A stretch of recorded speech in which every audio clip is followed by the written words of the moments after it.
Let's continue here on the Pulse. Motorists in Gauteng will know tomorrow what the fate of eTolls across the province's freeways will be.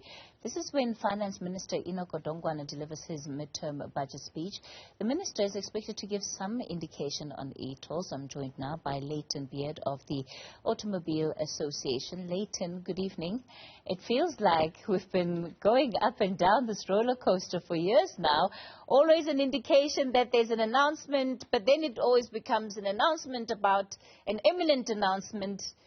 Are you hopeful that tomorrow will be different?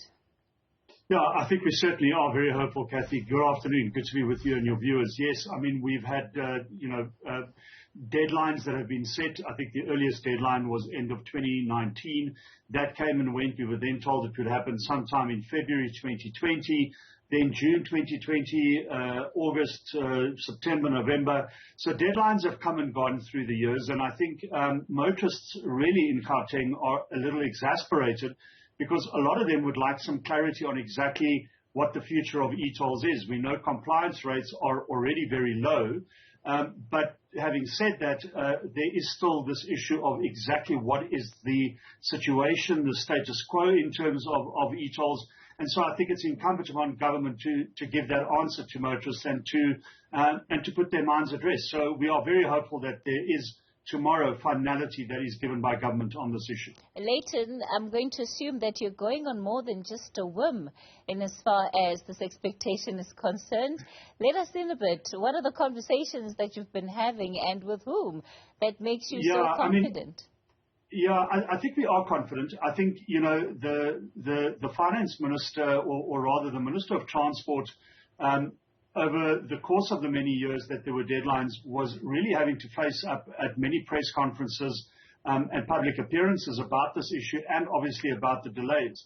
And in June he said, look, the Minister of Finance is going to give his medium-term budget policy statement in October. And he and I have discussed this, and as far as I'm concerned, he's going to touch on that issue when he delivers that mini budget.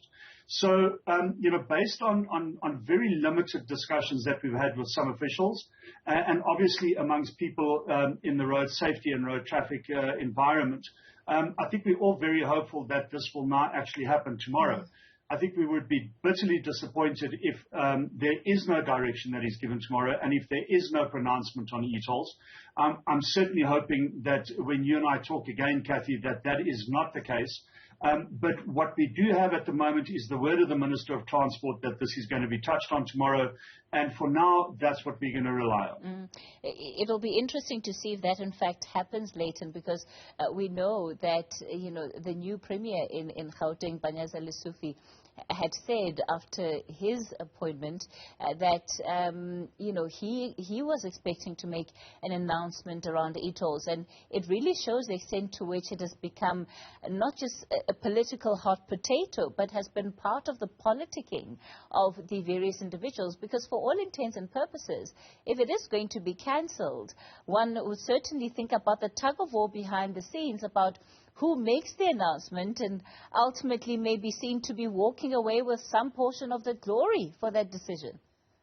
Yes, I'm almost certain that there is some kudos going to go to the person, the minister, the MEC, the premier who makes this call. But ultimately, I think we are mature enough to understand that such a decision is not going to be made by one person. It's going to be made by a collective, which is fine. And, part of that process was to involve civil society organizations such as the AA, and we gave our inputs. At the end of the day, Kathy, it may be a political hot potato, and there may be some political gain to be made from making the announcement. For an association such as ours, it's neither here nor there who actually says what we want to hear. It's about allaying the fears of the motoring public in Gauteng, acceding to their voices, which are very clearly saying, scrap the system, cancel the debt, reimburse those who have paid. And if that were to come to pass, whomever made that announcement, for us, it would be more about the actual system that is going to be scrapped than the person who said it. But, I certainly take your point that, to whomever makes that announcement, there would certainly be a lot of kudos. Layton Beard, we'll leave it there for tonight. He's with the Automobile Association.